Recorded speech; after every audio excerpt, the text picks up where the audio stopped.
Here we go. But welcome everybody. Tonight we are talking about promoting independence in the elementary child, and it is presented tonight by Candace and Sue. Candace teaches lower elementary, and Sue teaches in upper elementary. So I'm going to turn this over to them. I'm going to pull up our PowerPoint. So let me see if I can share my screen. So promoting independence in the middle. And if you have any questions, you can either pop them in the chat, or you can just unmute. Since it's such a small group, you can just unmute and ask your questions, kind of right here through the presentation. So we will get started. Okay, so before we begin, I thought it would be important to explain why we would want to promote independence. It seems kind of obvious to us, but it might not be obvious to everyone. So it's really important to promote independence at a very early age, and as we do in Montessori, and especially when it's so much easier and faster to do things for kids. And so if you really have to show some restraint to let students do for themselves. We often, adults want to help, and we're showing our love and doing things for our kids or our students, and we want to problem solve for them and protect them, but actually allowing them the opportunity to do those things for themselves is actually denying them many opportunities. And the biggest reason I think we promote independence is for their confidence and self-esteem. And when you can do something, and when it's not easy and you still are able to achieve that goal, you gain confidence and you believe in your own abilities to problem solve and do things for yourself. We want to build resilience in our children, so they'll be strong when they face problems, because we know they are going to face many problems. And so we want them to be strong and not feel defeated or crumble when something comes up. We want them to look to themselves to solve a problem, not to others. And when you solve a problem, you think, you solve it, you feel good about yourself. And we want, when you feel good about yourself, you're happy. And when you're happy, you are kind. So I think we all want kind, confident children with high self-esteem. And all this obviously starts at a very young age in Montessori and continues up through our levels. And I often hear this over the years, and it's kind of true. You don't often see the true payoff of what a Montessori education can do for your children until they're adults sometimes. Okay. So the way we promote independence at our school, or all Montessori schools, it starts as soon as they enter the building. At arrival, they take care of themselves and prepare for the day by changing into indoor shoes, hanging up their jackets, putting their backpacks away, snack and lunch, filling their water bottles, and getting ready for the day. And obviously greeting teachers and classmates. So as soon as they enter the building, they're doing all of these things independently. For both lower L and upper L, morning meeting begins at 8:15, and we gather for attendance and an overview of the day's schedule. It's a predictable schedule, and so the children know what to expect. There aren't too many surprises. And they bring their agendas to write down important information. And this is when they start making a plan for their morning. They start thinking, okay, how much time do I have before my lesson? And they see what the schedule is and whether they have a morning independent work time or an afternoon one. And we talk about the day's priorities. So if something is due the next day, obviously we want them to choose that first before something that's due later. So it's a time to check in for the day and get focused. Lower elementary starts with a few deep breaths, and the line leader chimes a singing bowl, and there's a moment of silence to get themselves prepared for learning and for completing work. This also helps them prepare for self-regulation and focus on their own. So instead of the teacher consistently reminding, we want students to have some self-regulation and sit down and choose a work and self-regulate on their own as much as possible. Of course, we're there to help when needed. Each day, the class reads an on this day about a historical event or person, and it's followed by a discussion on the topic and is often related to current events. So that's our morning meeting. And then Candace. Yeah, so I'm going to talk a little bit about agendas, and I'll talk about the lower elementary agendas, and then Sue is going to continue with a little bit about the upper elementary. The great thing about the agendas is it ties right into, excuse me, what Sue was talking about with the self-regulation. It's really putting the power in the children's hands to be making good decisions, and developing their work ethic to really figure out what they need to do and prioritize all of the tasks that they need to accomplish during the day. In lower elementary, we use something like this that you're looking at now. And so it consists of completing a math work, a cultural work, and a language work, as well as some daily items that they work on as well, such as like a handwriting worksheet or working on a handwriting book, a little bit of math practice, writing in their journal, and it says Test Pro. That's kind of like a worksheet that is grade level based, just to kind of keep them on track and making sure that they're reaching all of their goals. When they're kind of finished with this checklist, it's set up with it like a checklist because children are kind of, that's very easy for them to follow. And here you can see when they are finished, they'll use a dry erase marker to check off that it's done. And then when a teacher has checked over it, whether it's right in the moment, or sometimes they'll say, well, place it here, and later on we'll check in with you and make sure that, just to see if there's anything we need to touch base on as far as, oh, I noticed that this math equation, you didn't quite understand what you were doing, so let's have a follow-up lesson on that and we'll kind of talk about it again. And when they're finished with all of this, sometimes we'll also have special projects that will be a part of our daily routine. If it's something that they've been working on but need to finish up, as Sue said, that will sometimes become a priority. And we'll say, okay, why doesn't everyone start with your research today? Or why doesn't everyone start with maps, whatever the project is that you're working on?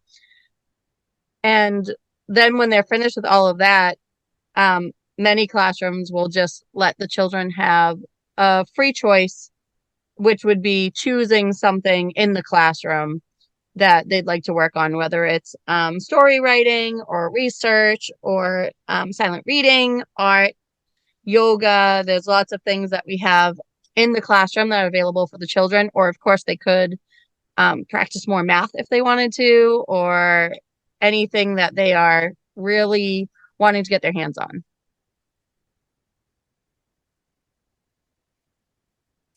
And in upper L, instead of having a daily agenda, we have a weekly agenda. Students are able to handle more multiple assignments at a time. But again, with our very predictable schedule, the due dates are also predictable. So every Monday we have a math lesson and it's due Thursday. Tuesday we have geometry, it's due Friday. So the students are in charge of this agenda. We write down the week, their name, their job. They write down their follow-up assignments, and then a teacher initials it just to make sure that they've written it down and a due date. Some students cross off their work when they're completed it. Some kids like to highlight or make stars or whatever to help them prioritize what work is due when.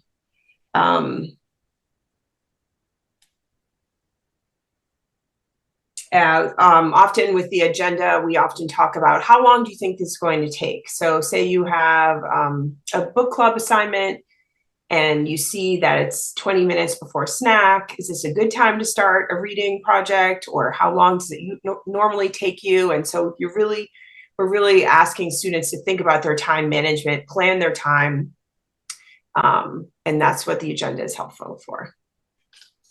And I think too, the when we're talking about that with time management and planning their time, this is something at home too that is helpful to have a list to go by and say, oh, I have to make my bed. Then I like a chore list, or, just something that they can prioritize what they need to take care of when they are home as well. So independent work time is probably one of my favorite times in the classroom. It's it's a time when children are going through, they're using their agendas and getting done all of the tasks that they need to get done. This is where they really get to spend some time maybe working in group work, sometimes working on projects, getting through all of the things that they need to get through. This is also where children would be receiving lessons, whether they're receiving individual lessons or small group lessons, and they can really work with the materials. The Montessori materials are just amazing, and they're they're made in such a way that the children can correct themselves. They don't need a teacher sitting there saying, no, that's not right, you didn't do that right. So they're able to work with it and say, oh wait, that didn't work out quite right, let me go back and check. And it's just amazing to watch children work at this time when they're not necessarily in a large group lesson and they're kind of off on their own. And they're also developing those self-regulation skills. We keep going back to that, where they are choosing their work. They're finding their time management skills and how long can I work on this when I still have to get these two other things done. And that is something that's really great about this time. And in Upper L, I know it's fairly similar, and it's great because the materials that they're working with, some of the materials stay with them from Children's House and go all the way up until Upper L, which is really great because they become familiar with the materials when they're very young. So when they're starting to build more layers onto it as the curriculum becomes more challenging, it's not like this foreign concept. They're not like, what is this? Because they've been working with it since they were 3. So that is really great to see. This is a time also when teachers can kind of sit back and do a lot of observation and seeing, okay, I'm noticing that this child is now able to do this math work without materials. So what is the next math lesson they need to have? Let me go ahead and get that set up for them. And really, teachers are there for support and guidance. We're not saying, oh, go do this, go do that. They're really using their agendas. They're trying to figure out what they need to do. And they also they're building their responsibility as far as taking care of materials and things like that. A lot of the Montessori materials have very tiny pieces that go along with them. They're in charge of making sure that they are being kind and respectful with the materials and that they're all getting put away when they're finished, and really keeping those neat and tidy. These are things at home too that you can work on talking about, is saying, oh, all of these small things can end up lost if you don't keep them all together, like, puzzle pieces and the little things like that, the little pawns and games. Really just making sure that they're being mindful of all of the materials that they're working with. We use rugs often, like a small rug where they can set up their space to work, or an individual sized table where children can have their own space to work. And that's really helpful, I think, in helping them be in control and being mindful of all of the pieces of the works that they need to take care of.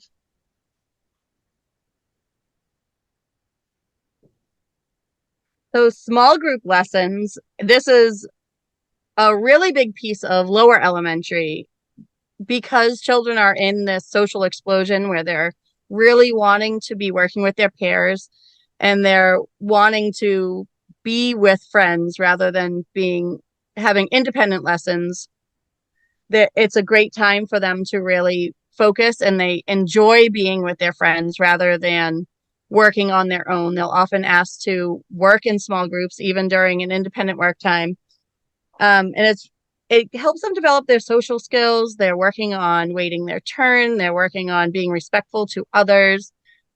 it's just a really great time for them to be learning about boundaries of their friends and knowing how close they can get, how much they can talk at one time, and really having them going through all of the, and also learning how to be working with friends and chit-chatting at the same time, but also getting your work done, which is a huge piece in lower elementary when they're trying to figure all of that out. Sometimes it's tricky, but it's great that we have all of these opportunities that they're able to practice those skills in. And in Upper L, it's much of the same. The small group lessons tend to be by grade. And so it's a little bit of a bigger group lesson.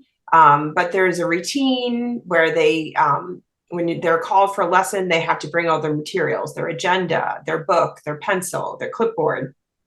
And you see, we sit on the floor here and we have a little whiteboard where I'm writing down the notes, and the students know whatever is on the whiteboard has to go in the book, and use materials. And the kids, the students are, close up and they can touch and help out with the materials, write down the steps.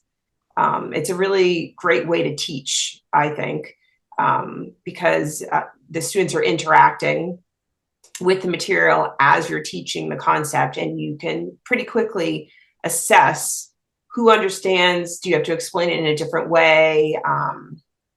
And you're constantly asking and assessing and observing during those small group lessons, which leads to follow-up. So in both levels, students enjoy working together on their follow-up. They may be working together, they may work alone. 99% of the time, students are working together.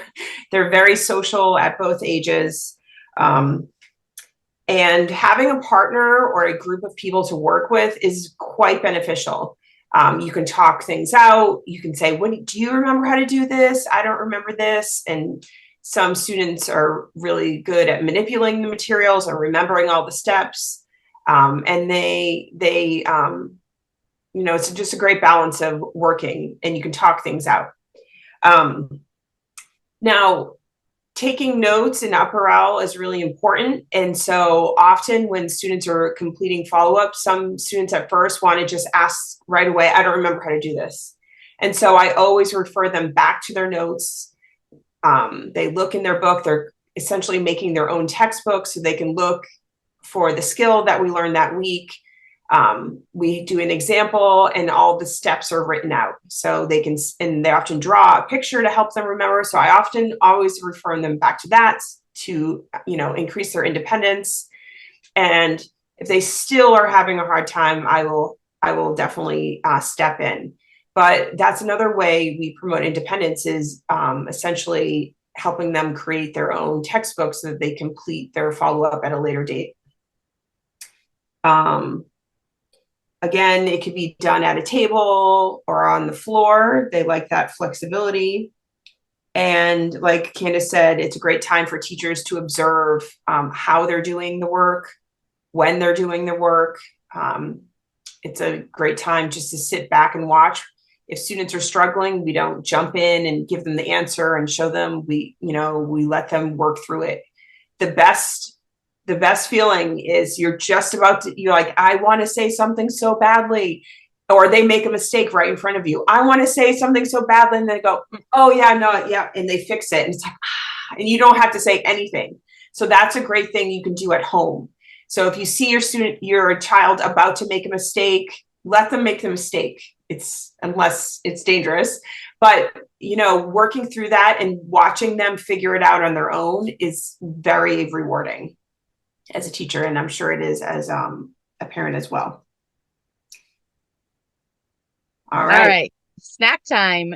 So it's so interesting that snack time just seems so simple, but it's actually teaching the kids so much when they're so I'll kind of go into the flow of when you're selected for snack.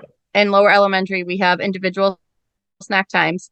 So someone will choose their stick out of a thing with their name on it out of a cup, and then go and invite that child. Once you're invited for snack, you have a lot of responsibilities. It really hones in on your executive functioning skills and see how you can process one thing going from one step to another. So the first step would be whatever they're working on, they have to either put away or just tidy in their space so it's ready and it's not all over the place if somebody needs a space around them. And then after that, they'll go wash their hands. They'll take out their lunch box or their snack box, whatever they're using, bring it to the table, open it up, cut what they need to cut, open up all the packages or opening up their containers, preparing themselves to eat snack. Then during that time, they're really focusing on their time management skills. Again, this comes in where they are sitting with friends often and they'll be doing some chatting and doing some eating and really focusing on, okay, so I'm here for a snack. Let me make sure that I'm actually eating my snack rather than just talking to my friends.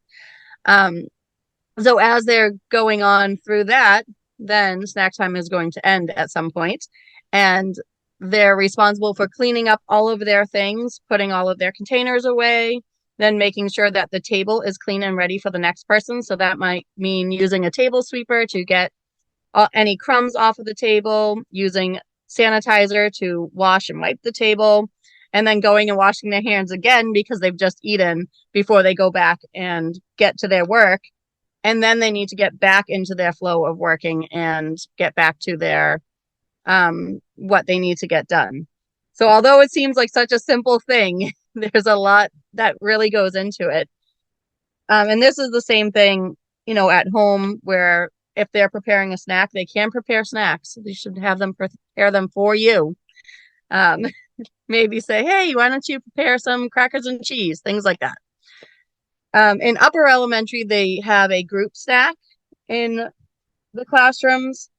So when they hear a certain sound, like they use a rain stick in the classrooms upstairs, they will all come and they'll sit in a circle. And then once they're all seated and they have their snack, they wait until everyone is ready, and then they give a chime so they know that they're ready to eat.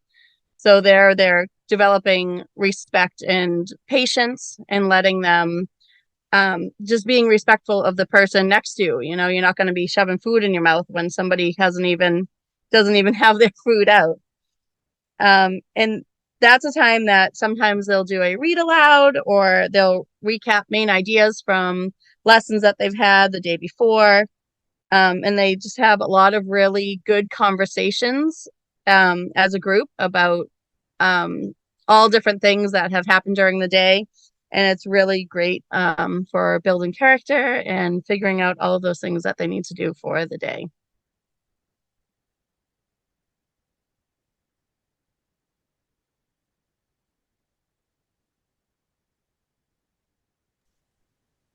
Is this me, Candace, or? Yes. Yeah. Okay. I had my name crossed out. Okay. So in Writer's Workshop, obviously one of the goals is to develop a writing community. Students learn to develop their own voice, become an effective storyteller, and develop comfort with each phase of the writing process, to learn to give and receive feedback, and obviously to learn and implement literary conventions and develop awareness of an audience. In lower L, the students have a different focus for each Writer's Workshop lesson. They work on all elements of writing, including paragraph formation, making more robust sentences, punctuation, and spelling. And the students also explore various types of writing, such as story writing, research, letter writing, thank you notes, and others. And all of these really also develop your voice and you learn independence of going through all of these stages. Often you go at your own pace and you sort of move your name along the process. And so that's one way to develop independence. In Upper L, one big focus is personal narrative writing. So they write from true life experiences, and they're the experts on their own lives. And so what better topic to write about than themselves? And they have to, probably the biggest issues some students have is choosing what to write about. They often think nothing ever happens to me, but we remind them through many stories, through mentor texts, that things happen to you every day, whether it's just eating breakfast. You can make that into an interesting story. And so obviously, learning to choose what you want to write about and what you're passionate about is a big form of independence. And often students ask me, and I said, it's your story, it's your life. And then they struggle, and then they get through it, and then they explode with details. Other topics we study are poetry, informational writing, and persuasive writing. And I think the writer's workshop is great, you know, in helping the kids develop those transferable skills. I mean, writing skills are going to take you through your entire lifetime. And starting off where we're starting with very basic things in lower elementary, like thank you notes and things like that. And we're working on those and teaching them how to do it. So this is a great thing to work with them at home too. Writing thank you notes where, you know, it's starting to turn into more emails and things like that, but there's, you know, having those little thank you notes or writing a little note, like just to say, hey, I hope you have a good day. You know, starting with those little things is great at home too. Then lunch, many students' second favorite subject of the day. Much like snack, there is a transition period involved with preparing the room, cleaning up, and preparing the room for snack, cleaning the tables, and getting ready. And the students are responsible for that that whole transition. So we in Upper L, and I'm sure in Lower L, you have a before lunch coordinator, and they get the tables ready and inspect and make sure everything's clean and ready. Dismiss the students to go sit down. And the same thing happens when they clean up. They each have a role and responsibility with cleaning up their table. They're either the sprayer or the wiper or the under table inspector. And that's definitely something they can do at home. They can set the table, clean the table, clear off the table, put the items in the dishwasher, run the dishwasher. I know in Upper L, they know how to do all of those things. We run the dishwasher every day. And so it's really fun watching them do this whole lunch process, and it definitely can be done at home. And then after lunch, they're number one. Subject of the day. Recess is such a great time of day for the children. It's just unstructured time for the children, and whether they choose to run around and play gaga, swing on the swings. Some children will just sit and, you know, play hand games or really get into some really great conversations with their friends.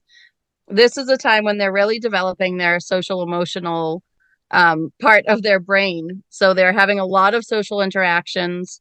Oh, hold on, my video is freezing. They're having a lot of social interactions. They're also working on teamwork when they're working together with a group of children and learning all of those little things, like when you get out, what is your sportsmanship like? Are you going to, you know, start to pout, or are you going to say, hey, that's fine, I can just be in the next game? And really, when those things come up, you know, of course, some kids get really upset over those things. So it's a great time to sit and talk about how to handle those situations when you are faced with them. Whether you're using like, oh, let's do a redo, or let's rock, paper, scissors and figure out, you know, what are we going to have for this answer? Or this is a time when teachers really kind of sit back and have a chance to observe. And we do let them work out a lot of their social interactions as much as possible. Of course, if someone is starting to get upset or someone is being unkind or something like that, we're going to step in and kind of say, well, okay, let's talk about this for a minute. So it's really important that we let them try and solve things on their own, because if we're standing there and we're just solving all of their problems for them, they're not going to learn to do it themselves. And then when they're faced with the situation again, they're not going to know what to do because they haven't had the chance to solve it on their own. So although as they're learning, they may not solve their problems as well as they would like in the very beginning. And that's why there are teachers there to help them along the way. And parents, if this is something that's coming out on the playground or, in your living room, fighting over video games or whatever is happening, really giving them the space to try and figure it out on their own and just being there to support and being at the ready in case that you need to step in. But they are pretty capable of helping themselves in this situation. Yeah, I think that's all. Our amazing science teacher, Laura, promotes independence in Lower L. Students clean up and get ready, set up for hands-on activities. It's all done by the child. They're given checklists and visual cues to help keep them on task during a project. They have flexible seating so they can figure out where they learn best. Maybe they should sit next to their best friend. Maybe they shouldn't. Maybe that's not the most productive place. They're given real science materials like glass beakers, microscopes, metal tweezers, glass droppers, and that starts at your early age as well, so that so you're more careful with the items that you hold. If you know something's plastic, then you can throw it, but if it's glass, you have to show more care. In upper and middle school, students are given long-term projects with multiple steps and check-ins, so they have to manage all of those steps along the way. Again, they make choices about where to sit, and they have lab projects with a little bit more open-ended possibilities. They can create their own procedure and follow through with their own lab experiments. And then they're given rubrics and they can self-assess and assess themselves. How did I do on this project?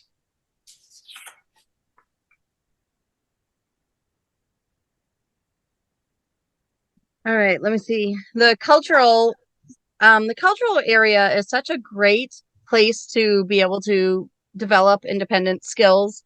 It's a place where long-term projects are most of the time a possibility, or multi-step projects. You might be working on a research paper where you're gathering information and then you're writing a draft of your research paper.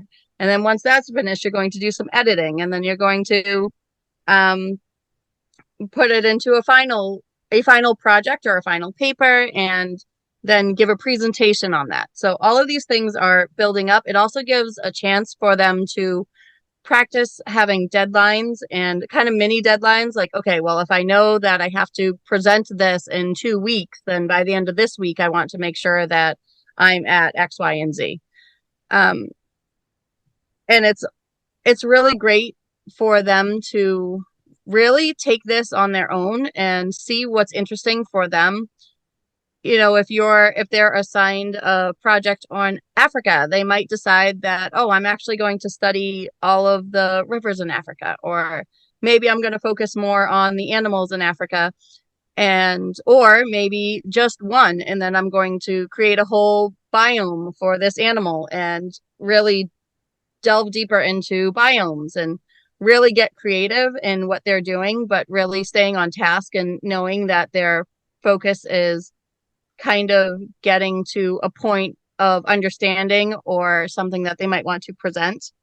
And after they're doing a presentation, either for the class or just something that is a final product for themselves, perhaps they're tracing a map and labeling all of the countries, and then they want to color it in. And this is helping them independently learn all of those countries in a certain continent.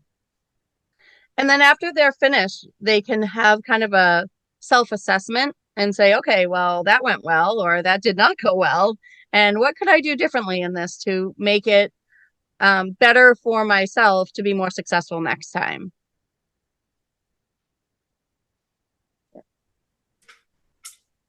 In reading workshop, Lower L and Upper L have the same reading goals. We want to develop a reading community. We have daily read alouds, so students can share a common story reference points and a chance to model, for the teacher to model ways to think about reading. A lot of good discussions come up in read alouds when you relate to the character, and you talk about what do you agree with the choice that that character made? Do you disagree? And has this ever happened to you? And so students make a lot of connections with read alouds.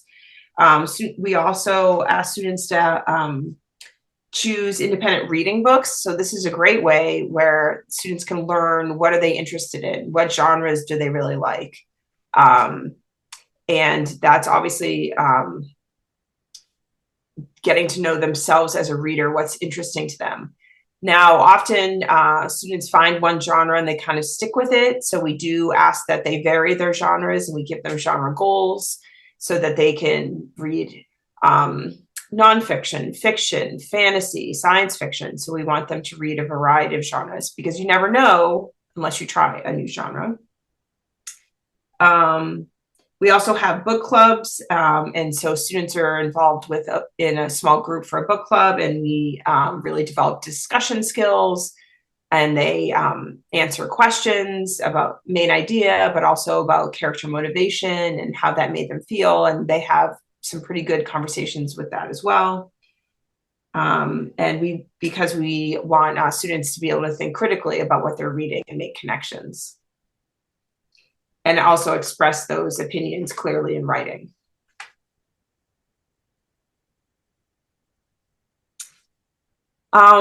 We have a lot of specials at Harborlight, and it's another great way to have a lot of choice and a lot of freedom and independence. Art comes to mind.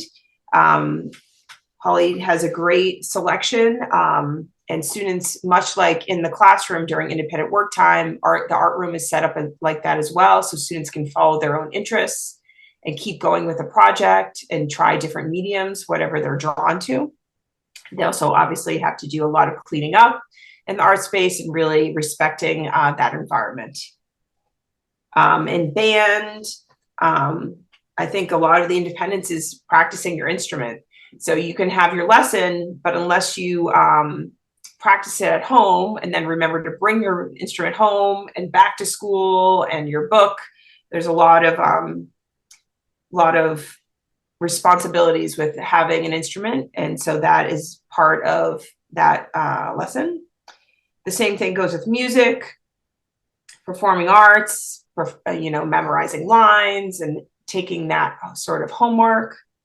And then PE, there's a lot of equipment. So we go swimming, we go ice skating, skiing. And so managing all of that equipment and then deciding, is this safe for me to do? Is this where I am? Is this the level I am skiing or swimming or skating? All of those things where students are on their own to make those decisions.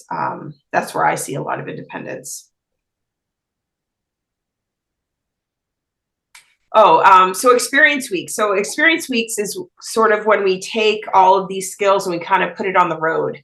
So now we're outside of our classroom, we're in public spaces, and you still have to take care of yourself and make all these choices and figure out what interests you. And so experience weeks are a great place to do this outside of the classroom.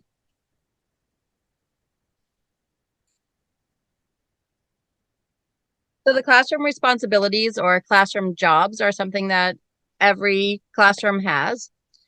So if you look, you can kind of see a job chart. Most classrooms have a job chart. It looks a little bit different in each one, but it's everything really from maintenance of the classroom and really being mindful and respectful of the space that you're in, to taking care of classroom animals and helping with daily tasks that just need to get accomplished.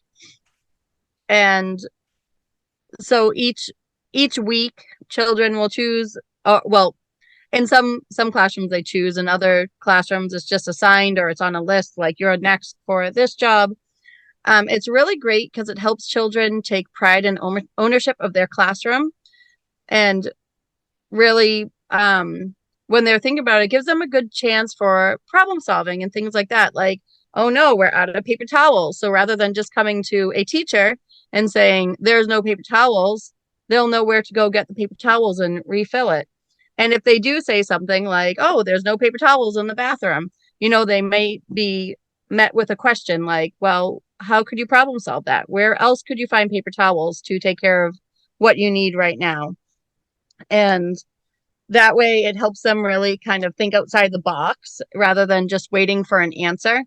And it's their responsibility at that time to take care of those things rather than just saying, oh, we have no paper towels. There's stuff on the floor. I can't walk in the coat room because everyone's stuff is on the floor. And it really helps them as they're taking ownership and being aware of their surroundings of helping their friends and their peers say, oh, you left your coat on the floor, and either helping them clean up or asking them, could you put that away? Because, it was my job yesterday to clean up all of the things that got left on the floor. And, now this is on the floor. So it really helps them take ownership and think outside the box for their problem solving of how they're going to take care of their task.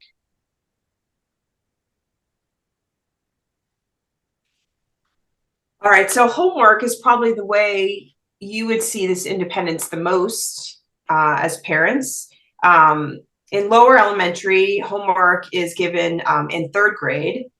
And each child, one example is the Time for Kids magazines, and students bring those home and read articles with their families and complete questions or do an activity, and that gets children talking about current events. In upper L, we have a bit more homework. We have spelling and math, and 6 years have a sixth grade project. So it's a weekly homework. And so it's given on Wednesday and due the following Tuesday. So here comes the time management. And so it's a great opportunity to work with your family and say, oh, let's look at the schedule. Well, you have ballet on Wednesdays and soccer on Fridays. So when can we carve out some time to do this homework? Bringing the homework home, putting it in your backpack, bringing the homework back. These are all really good opportunities for students to practice their independence. I would say students learn a lot, not only from the content in homework, but also the responsibility of homework.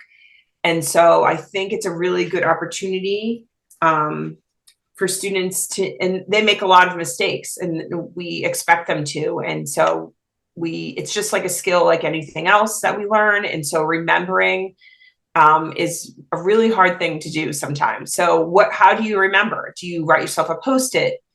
Do you call home and leave a message there? Do you highlight something? Do you put the Post-it in your lunchbox? That's my favorite one because you clean out your lunchbox every night.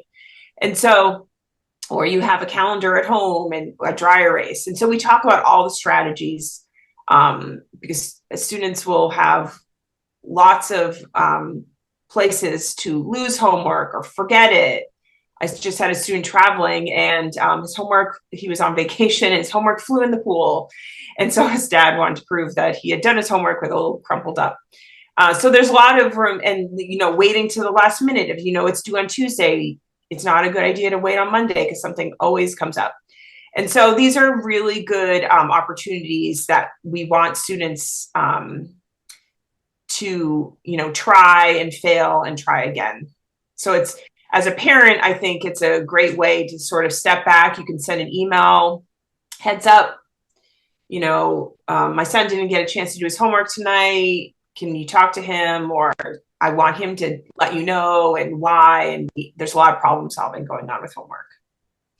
And then I also just want to mention another way parents can see independence is in upper and middle school, students prepare for their own parent conferences. So they complete an activity where they write down their achievements, their goals, and their challenges and how they will achieve those goals. And they choose work to show. And so it's a great way, a collaborative way to see what your child has been doing in school, hear from them what their goals are, what's challenging, what they're struggling with, and where they hope to go. I'm always so impressed at every parent conference, and parents really like it. So it's another great way to take responsibility for your education.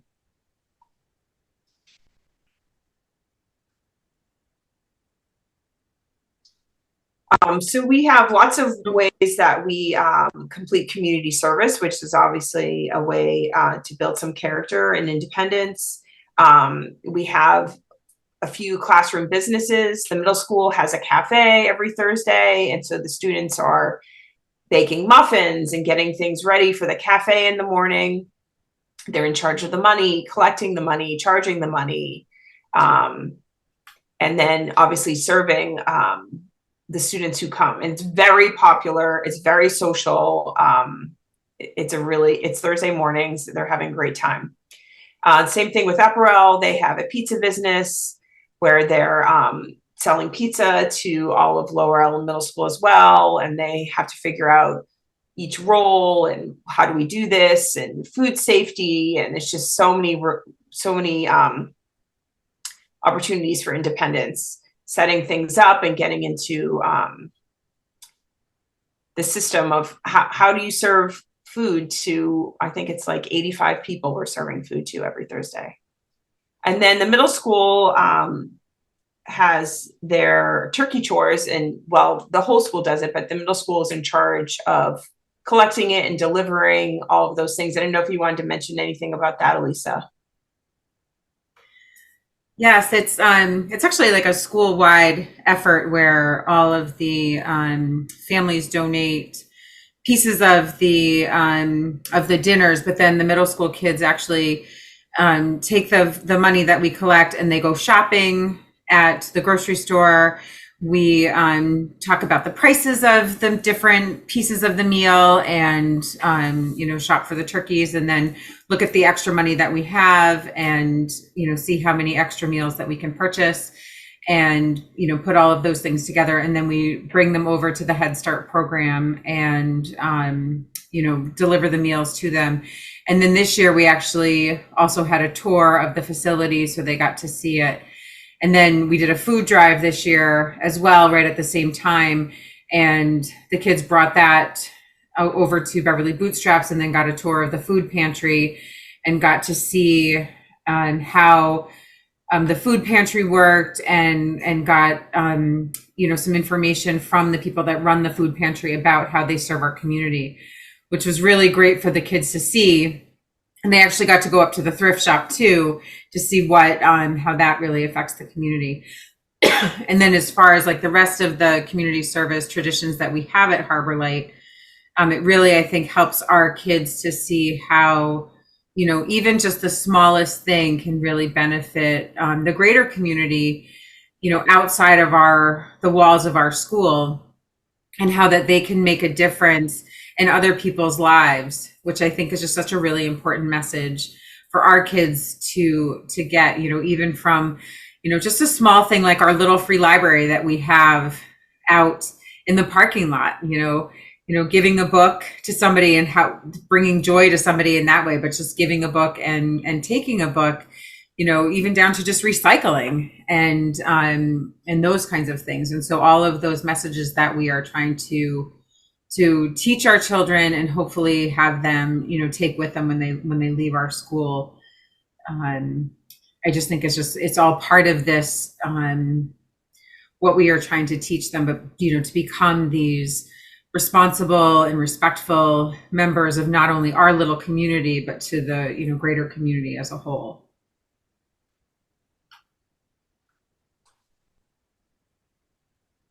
We're also going to talk about more things that you can do at home to really help promote independence. The first thing for Lower L is making sure that you're asking questions instead of giving answers.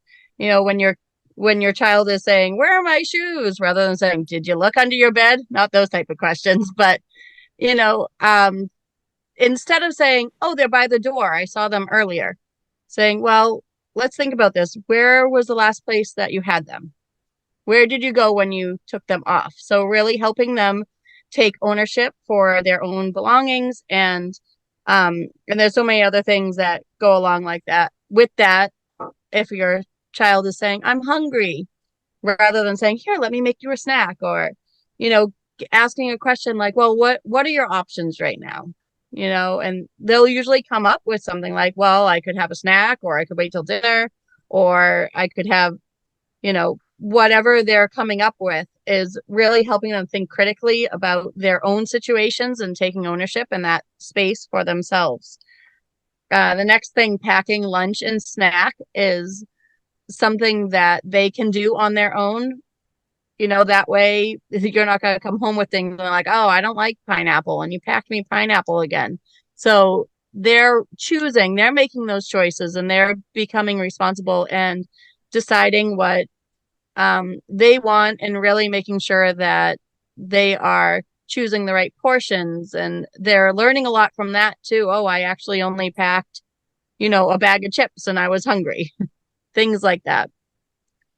Making sure that they're choosing and laying out their clothes for the next day. That's something that can be super helpful.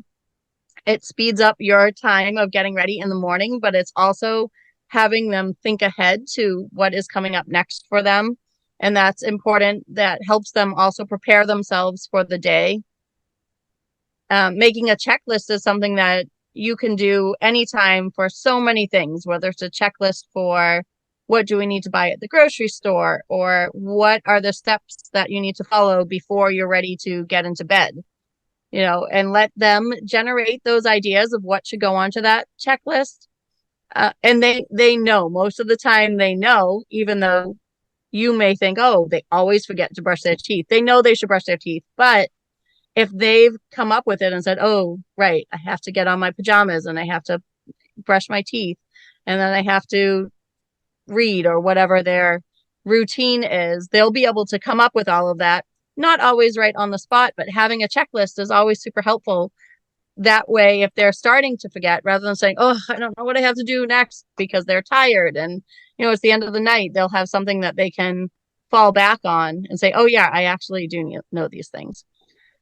Giving them time to focus. Sometimes there's a lot of stuff going on. And sometimes children just need a little bit of time to breathe. And when you allow them this, whether they're frustrated with something, giving them time to think and work it out, whether they're working on a breathing exercise, or just kind of taking 10 minutes to sort out what has happened during the day, that's really important. Letting them correct their own mistakes. It's very easy to clean up if, say, a glass of milk spills. Just saying, oh, let me wipe all of this up. Your children are capable of doing all of these things, and not saying that you shouldn't help them if there's help needed, of course, by all means, but let them take the responsibility and start the action. Or again, if they're, not sure what to do, take time to stop and problem solve. Okay, what do you think is the next step? What should we do right now? Oh, let's get some paper towels to clean up. Yes, let's get some paper towels. So letting them come up with those things, and also letting them come up with ideas. Children always want to help. They're helpers. And if you give them the thought of, oh, well, there are people who are in need, or, oh, hey, the local baseball field could be cleaned up, and letting them come up with some community projects and kind of figuring out what they want to help with, and where they feel like they can be the most beneficial. And that's going to help them feel good about themselves and feel good about their community too, and help them connect with people. And Upper Isle has many of the same ways to promote some independence at home. But one I wanted to highlight, I think kids learn a lot, is just the baking, cooking, meal prep. I often will give a couple students a recipe and just say, go for it. And so obviously, if you don't follow the directions, or if you don't read the recipe all the way through, and you start adding all the ingredients without realizing when to add it and how to do it, you make mistakes and it doesn't come out right. So it's a great opportunity for students to read through something completely and then follow the steps. But it's a pretty safe, good way to learn. And when students make things all by themselves or it comes out poorly, they want to try again. And so I love giving opportunities to bake and cook and not correct. And then obviously preparing your space and cleaning up your space after is definitely part of that independence.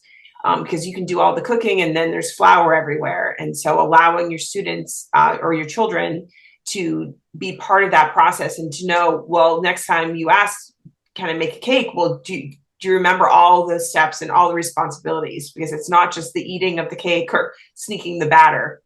It's the whole process. And so I think that's another way, in addition to what I have up here, but Candace already mentioned most of them. Sue, I just wanted to mention, my mom actually gave my son Jackson, who's in 8th grade, a cookbook and some cooking utensils for Christmas this year. And he has been like going through the cookbook, making different dinners and breakfasts and baking and appetizers and things. And while he hasn't loved everything that he has made, because he's not a big try new things kind of guy, he has really enjoyed like making things for our family, and definitely has tried some new things that he never would have tried before had I been the one making them for him. So just thinking of a gift idea for someone, but she got him a cookbook that's cooking for teens, and so there's simple recipes that are easy for him to like follow and make, but he has loved that. And so he made shrimp scampi on Sunday night for everyone, which he did not like at all, but everyone else liked it, but he did not. But so those are like some really good, it's been a really good fun thing for him to do. Like the snow day that we had a couple weeks ago, he made all of the food that day, which was also lovely for me.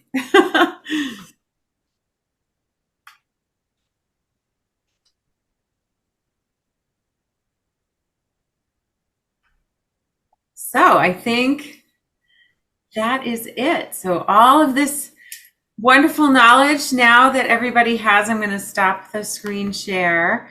I think that we always feel like we could go on and on, but I think, Montessori, I think we all think she's brilliant. She has set us up so beautifully in the classroom. And I think there's so many things that she has done that can go directly into the home. But I think, again, we would say, please come in and observe in our classrooms, because it's a great way to see what's happening in there, and also to get some great ideas of things to do at home, because there's so many things that you can see in the classroom that you can take directly into your homes, and you can see some of the great things that your children are doing, and you might be amazed at what they're doing, like loading the dishwasher and taking care of their own things, and all of that.